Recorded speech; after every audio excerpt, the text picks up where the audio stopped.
Section 250.50 of the National Electrical Code addresses grounding electrode requirements. It outlines which grounding electrodes must be used, if they are available.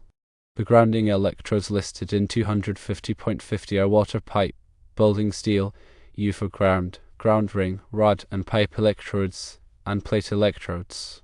There have been changes from the 1999 to the 2002 National Electrical Code regarding grounding electrode requirements.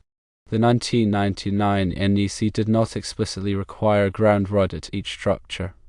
It only required the grounding electrodes listed in 250.50 be used, if available. The 2002 NEC clarified the language, making it clear that a ground rod is required at each structure. This is the case even if other grounding electrodes are already present and available.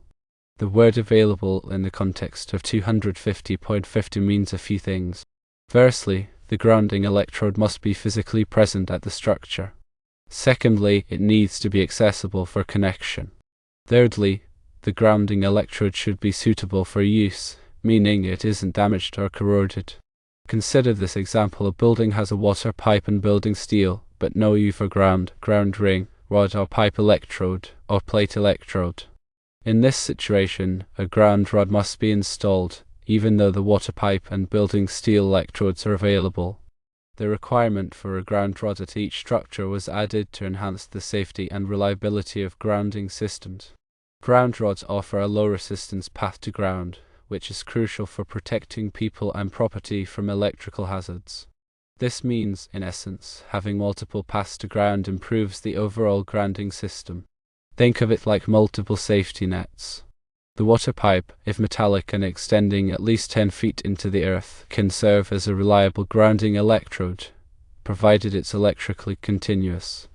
Building steel, when in direct contact with the earth for at least 10 feet, provides another path to ground.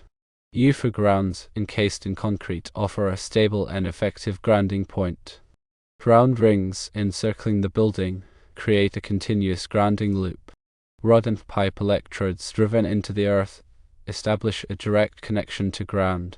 Plate electrodes, buried in the earth, provide a broad contact surface for grounding. However, because relying solely on these electrodes may not always guarantee the lowest possible resistance or provide redundancy, the addition of a ground rod ensures a more robust grounding system. To dive deeper into grounding electrode requirements, let's consider some practical scenarios. Imagine a small outbuilding, such as a detached garage or shed, on a residential property.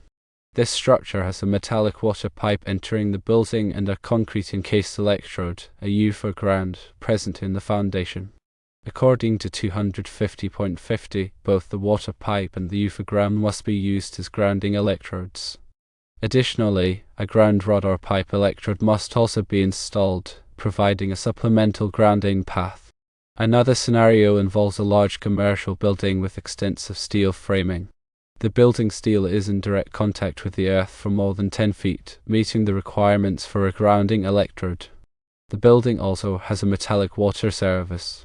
In this case, both the building steel and the water pipe must be used as grounding electrodes. Furthermore, a ground rod is still required even with these substantial electrodes in place. The purpose of mandating a ground rod, even when other grounding electrodes are present, is to create a more resilient and reliable grounding system. If one electrode fails due to corrosion, damage, or changes in soil conditions, the other electrodes can still provide a path to ground, ensuring continuous protection. Consider a situation where the water pipe is replaced with a non-metallic pipe. The water pipe electrode would no longer be effective. In this case, the ground rod would become the primary grounding electrode, maintaining the integrity of the grounding system.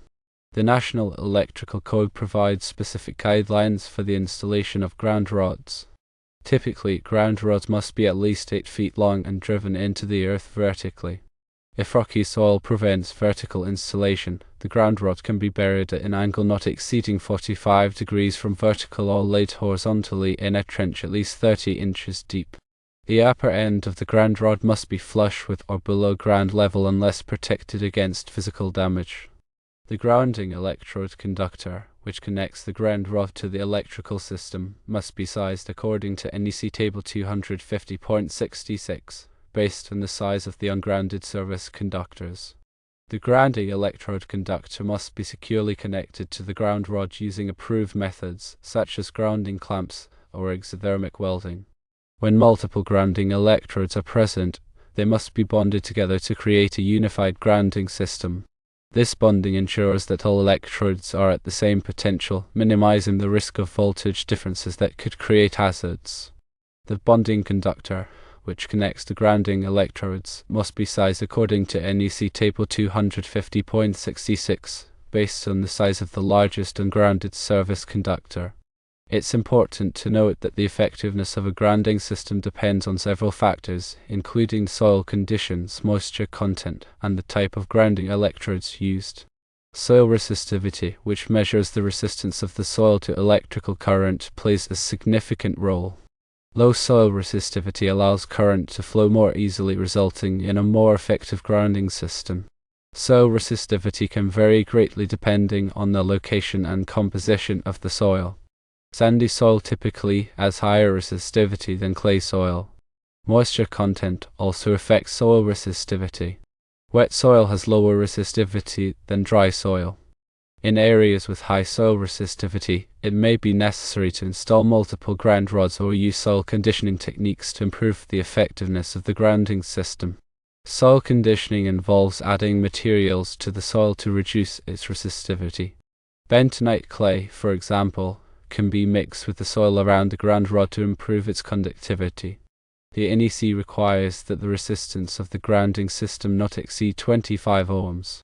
If the resistance exceeds 25 ohms, an additional ground rod must be installed and connected to the grounding system. The resistance of the grounding system can be measured using a ground resistance tester, which applies a test current to the ground rod and measures the voltage drop. It's also important to consider the impact of corrosion on grounding electrodes.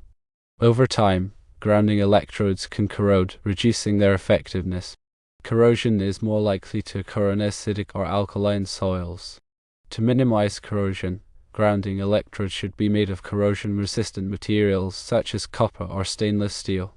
Ground rods should also be inspected periodically for signs of corrosion and replaced if necessary. In addition to grounding electrodes, the NEC also addresses bonding requirements for metal water piping systems. Metal water piping systems must be bonded to the grounding system to prevent them from becoming energized. This bonding is typically accomplished by connecting a bonding jumper from the water pipe to the service equipment enclosure or the grounding electrode conductor. The bonding jumper must be sized according to NEC Table 250.102 cone, based on the size of the ungrounded service conductors. Gas piping systems must also be bonded to the grounding system to prevent them from becoming energized. This bonding is typically accomplished by connecting a bonding jumper from the gas piping to the service equipment enclosure or the grounding electrode conductor.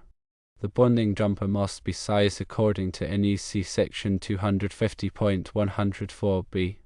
The NEC also addresses bonding requirements for other metal parts that are likely to become energized, such as metal enclosures, raceways, and equipment frames. These metal parts must be bonded together and connected to the grounding system to provide a lower impedance path for fault current. The bonding conductors must be sized according to NEC Table 250.122, based on the rating of the overcurrent protective device protecting the circuit.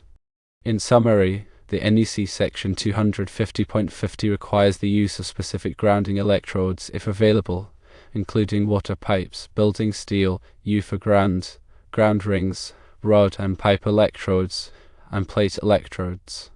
Even if these electrodes are present, a ground rod is still required at each structure to improve the safety and reliability of the grounding system.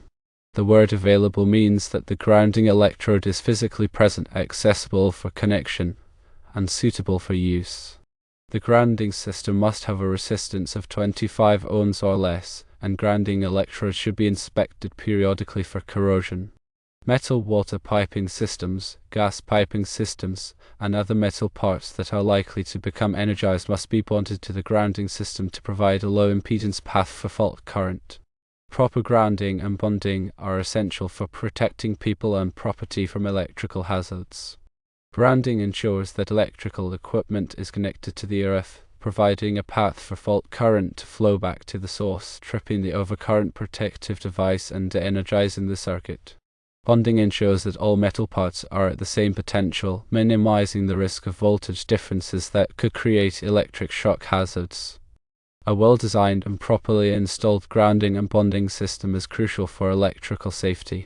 Consulting with a qualified electrician is always recommended to ensure that electrical systems are installed in accordance with the NEC and local codes. The electrical codes and regulations are put in place for the safety of yourself and others, so it is important to always follow the proper guidelines. Always remember to shut off power and double check before you start working.